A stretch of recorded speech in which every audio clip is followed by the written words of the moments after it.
On this week's weekly video fishing forecast, Fisherman senior editor Fred Golofaro talks surf and sharks. We had many questions about the rig I use when I fish for Fluke in skinny water, so I shot a detailed video on how I tie the rig and updates from around the island from our correspondents. The fishing news is sponsored by these fine partners.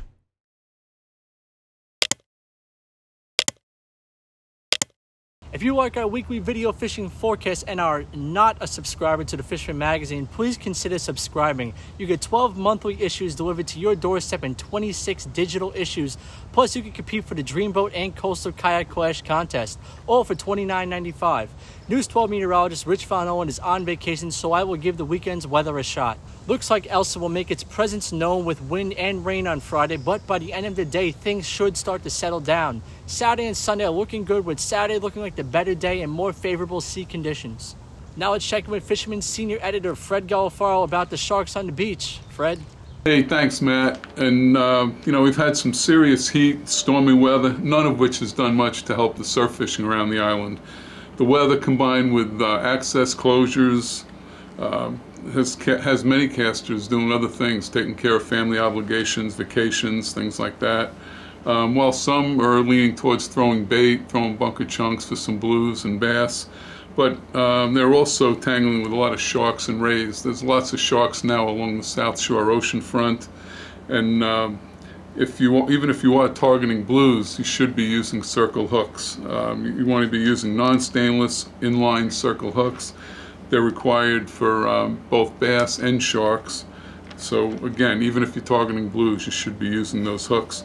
Also, sandbar sharks, and also called brown sharks, and sand tigers are the ones you're most likely to encounter, and both of those species are federally protected. If you do beach one of those, they should not be removed from the water if possible, and you need to get them back in as soon as possible.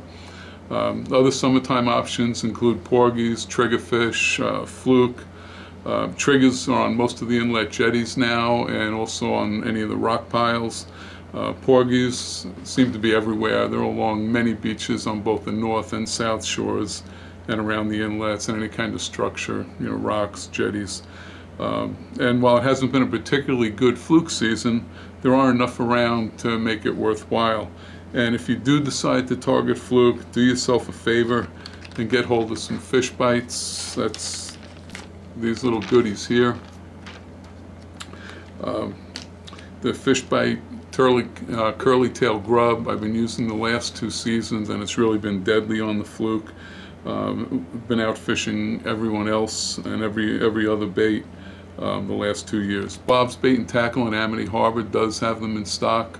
I've been urging some other shops to put them in stock, but if you can't find them, you can go to fishbites.com and order them direct, and do me a favor and leave some for me.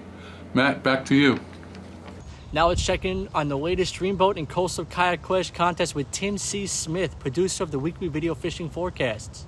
Thanks, Matt. Here we are with the official Dreamboat 2021 Fishing Challenge, and these are the official results. In 4th place, we got Michael Briggs with 17 points, and he's got that sea bass, and he's from New England, the New England Fisherman, and it's 4.68 pounds. In 3rd place, we have Henry Piacentino. He's got 19 points, and he's got that big sea robin. He's a Long Island Fisherman subscriber with 3.4 pounds. Then we have, in 2nd place, Joseph Yam with that big bluefish. He's got a 16.55 pound bluefish, also from Long Island.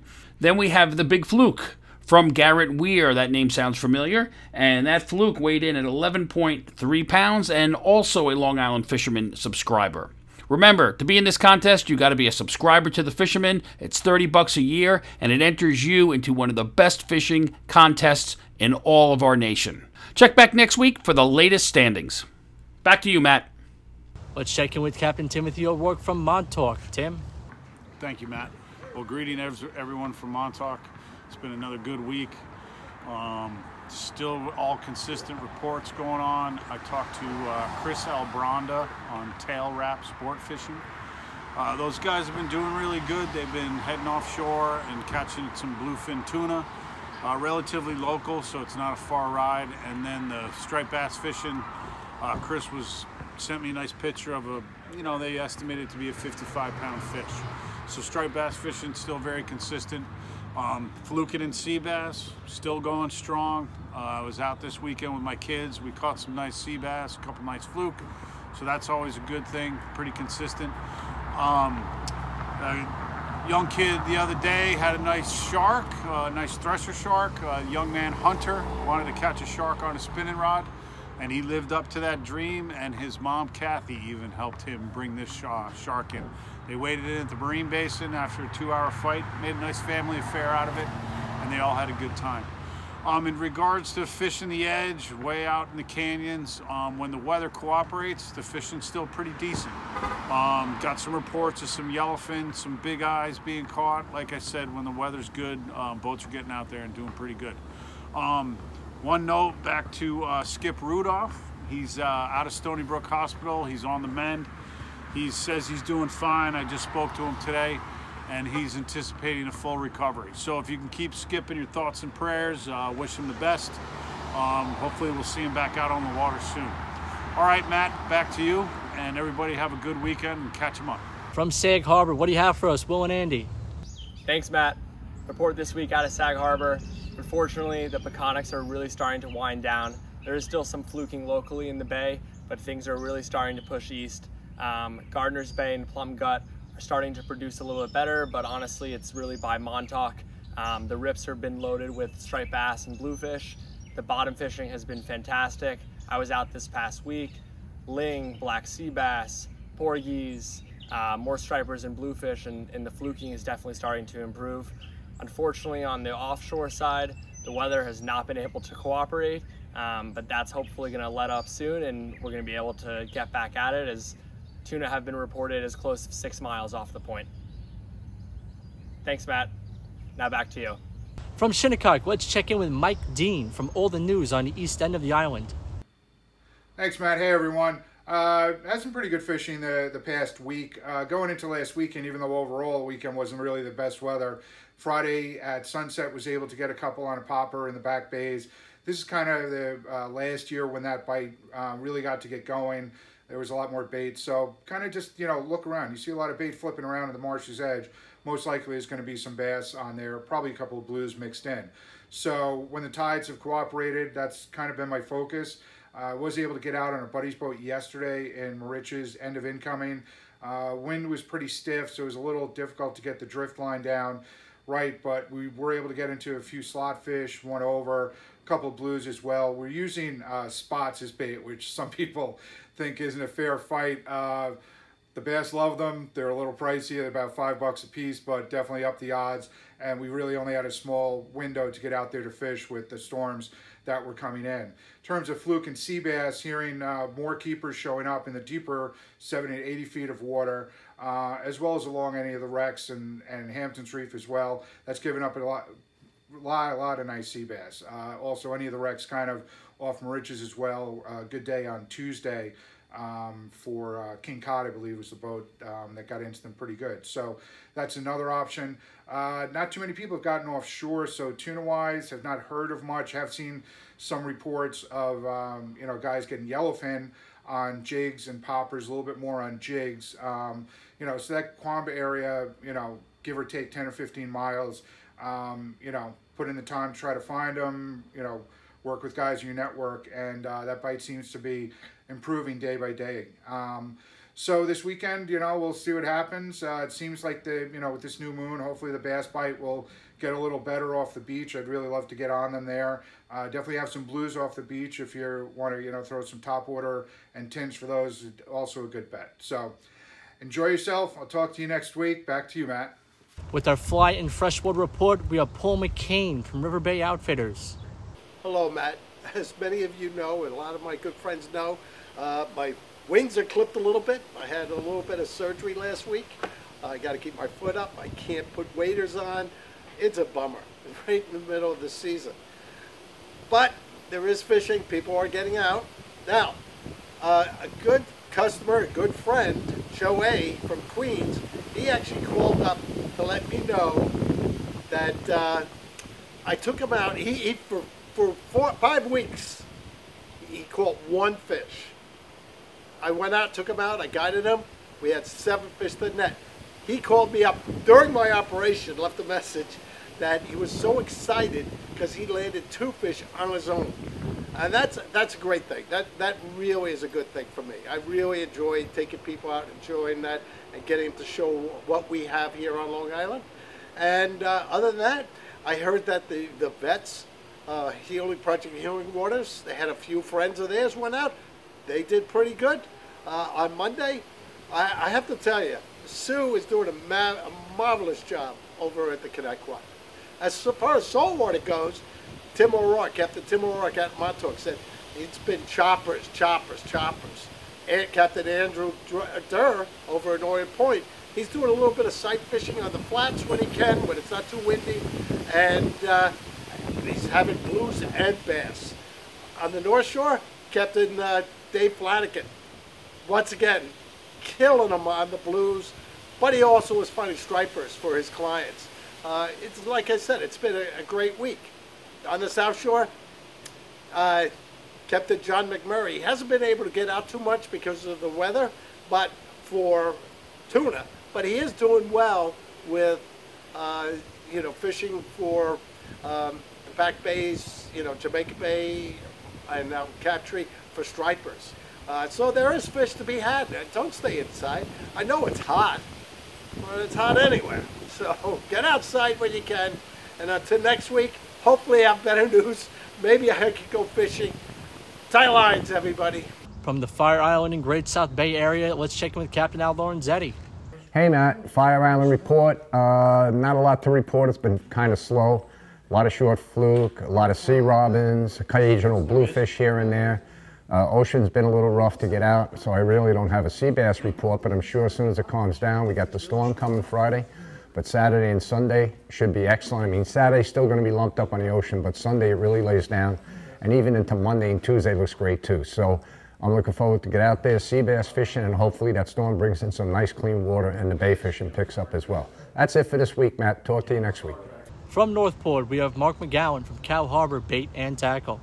Hey, while the fishing remains red hot up here on the North Shore, especially like Cold Spring Harbor all the way down to the river, it's like really great action on. We've got striped bass, all the normal characters, except the new kid on the blocks, been those bluefish. The bluefish are like really coming on a little stronger each week. Sometimes some of these bluefish, they're moving in the back of the harbor, creating a little bit of stir on the bait fish. Now that they're getting bunker, you'll see them, they're starting to tighten up. It's a great sign. We're looking for some really great future fishing tough going off the beach. Pop, pop, pop, pop. Bam! Who loves those splashes behind when those bluefish come on? I mean, it's like gangbusters. But I think that we should really focus this week's report on what's happening, and that's this big storm. It's going to be big surges. They're talking about like the wind's going to go to 30 miles an hour, but it can gust more than that. And that means a lot of people with south winds and a new moon happening on Friday. We're going to have like big tides, big tides. And when you factor that in with the wind, if you're racing down on the South Shore, you better watch out for these soft sand situations where you'll get like a beach erosion behind you. So if you have like a 2-foot lip behind you and you're fishing, take great care. Don't even go past anything past that, because that big wave comes up, it can catch you and really suck you out. And when you get in those waders in the trough, and you're screwed, So if you're thinking about running to the jetty as well, you better have a wetsuit. You better be aware that some of these jetties have the potential to literally disappear. And I'm telling you, it's going to be at a certain point of the tide. It's going to be the top of the tide, heavy south wind, new moon, Friday, boom. You're going to hear about somebody getting swept off. Wear a wetsuit if you go in there. Be on the buddy system. Take great care this week. If you're on the kayak in the North Shore, be well aware of these heavy south winds and wave surges. It's going to be that the sound is going to be choppy. So it's going to be an unstable situation to begin with. And if you're fishing and holding tight to some of these lands, like if you're off Capt, if you're off Centerport, if you're behind Eaton's Neck, if you're using the golf course down by Sunken Meadow, if you're holding fast by Crane's Neck, understand that as soon as you get past that wind shear where the cliffs no longer shield you from the wind, you could find yourself suddenly swept out into the Sound going towards Connecticut very, very rapidly in a very choppy water situation. It's easy to flip and hurt yourself. So definitely wear your PFDs. Everybody be very well that this is a dangerous situation. I know we get all excited to go fishing. I'm really excited too. I certainly wouldn't go out on a boat in a bad situation like that, but I'll grab my rod and I'll hit the beach, you know.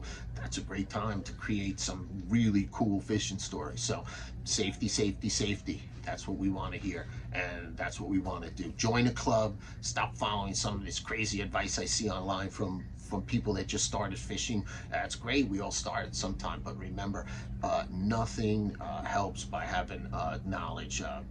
Hang out with some old salts, learn a lot of things like I did when I was a young man. Join a club, find some good guys, do the buddy system, and it's really going to help increase your safety learning curve as well as your skill set. Until next week, I bid you all peace, tight lines. Let's check in with Chris Ludwig. Chris? Hey, thanks, Matt. What's going on, guys? So this last week, the ocean front has been pretty productive. We had a big influx of sharks and rays. To start things off, my buddy Justin had a nice sand tiger that he tagged and released the other day on bunker chunks. As far as the rays go, I myself had a really nice rough tail, probably in the range of 100 pounds or so. I'm not sure exactly, but that's what I'm going with.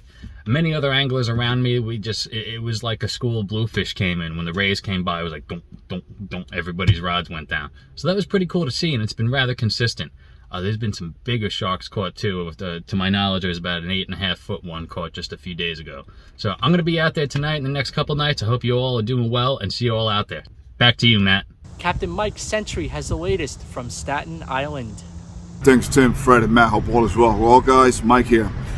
Pretty much short report. Went sharking this past week. Ended up landing a 336-pound thresher with my friend Brian.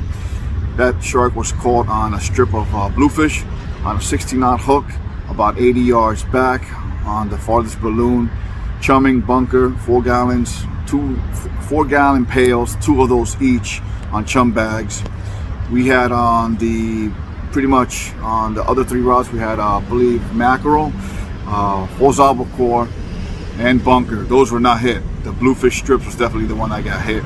On the tuna bite, you got inshore and offshore bites pretty much on fire. If you got a little bit bigger boat, you could definitely make it out there. My friend Christopher Americano went out this week and limited out on yellowfins and bluefin and mahi. I mean, epic trip for him. Conditions out there were pretty flat. It was more lumpy inshore than offshore. But with that said, check your bilge pump for this coming tropical depression that's coming up this way.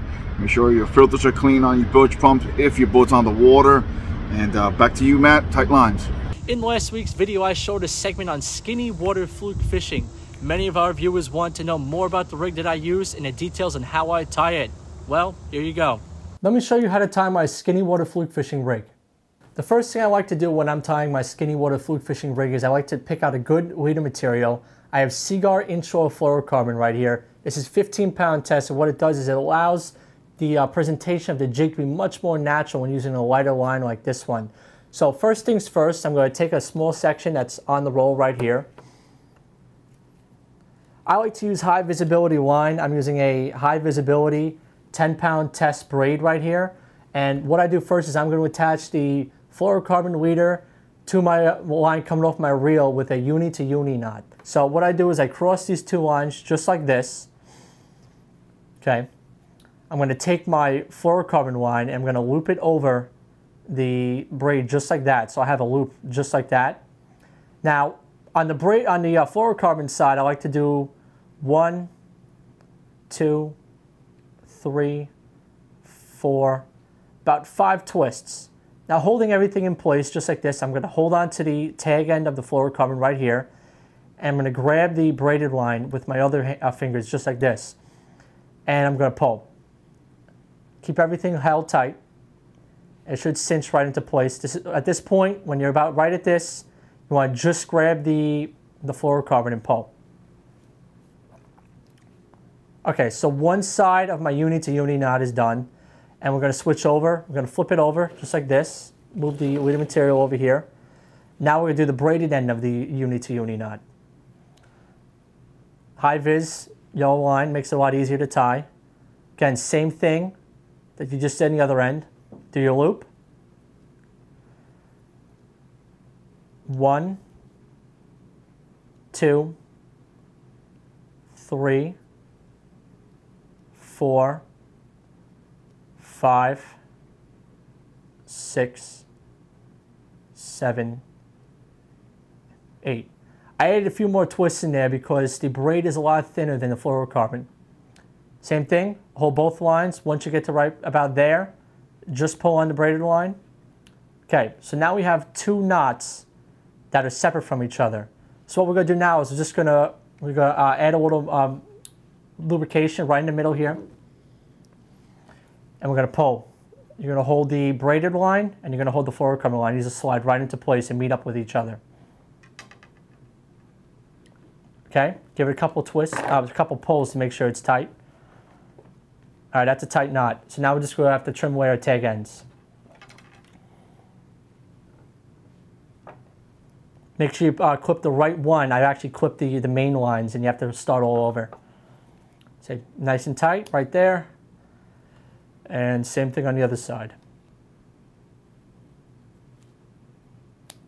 Okay, so that's our uni to uni knot all set. Now we're going to move on to the drop loop portion of this rig. You go about a foot away from the uni to uni knot, just like that, and you're going to start working right there.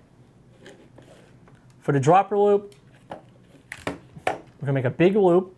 Remember to go bigger than your actual loop is going to be, because you're going to use some material to make this dropper loop right here. So that's about the size of like a softball right there. That's how big you want your loop to be, okay? So what we're going to do is we're going to tie a dropper loop. 1, 2, 3, 4, okay? Open it up, pull this through.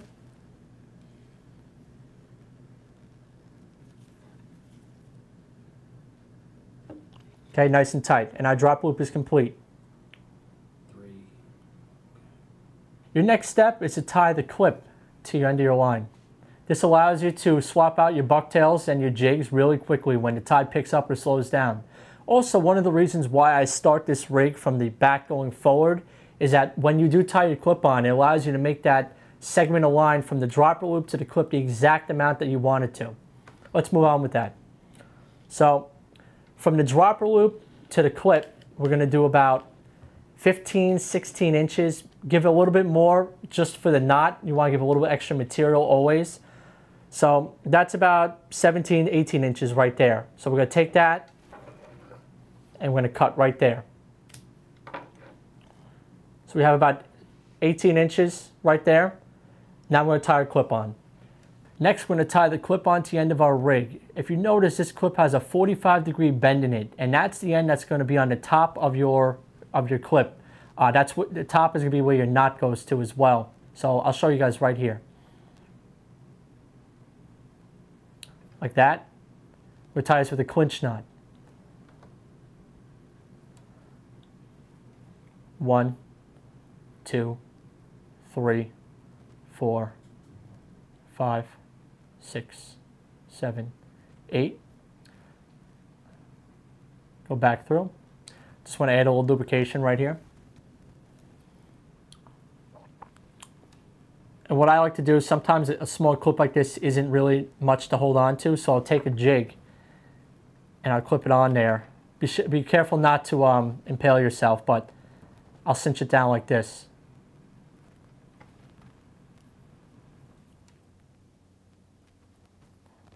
Just like that. Get a nice clean cinch, all set to go. That's not coming off. Really tight.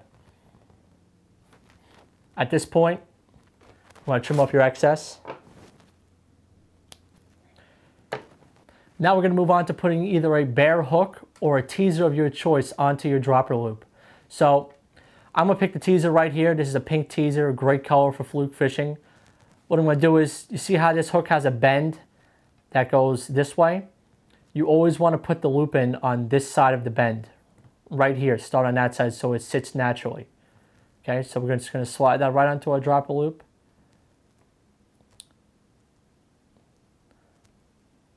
Just like this. And that's ready to go. If you don't want to use a teaser, you can also use a plain bait holder hook as well. This is a 3/0 hook, and on this hook I'll either put a fish bites or a gulp grub. It works just as good as a teaser, if not better sometimes. The final part of this rig is choosing what to put on your clip. Again, using a clip like this makes swapping out a jig or a jig head a lot easier. You can go with a bucktail, sometimes Fluke like that, or one of my favorites even is just using a plain jig head right here. With, of course, using a fish bites or a gulp on this as well. When fishing, always make sure your presentation is right. So I'm going to show you guys how to rig a gulp on this jig head to make sure your presentation is right. Gulp, jig head. You want to just hold it up next to the jig head, just like that. You want to see where the barb of the hook is going to come out. So I see it's going to come out right before the narrow part on my gulp. Also, when you rig it, make sure your bait is facing the right way so the curly tail performs how it's supposed to. Okay, so I see it's going to pop out right about there.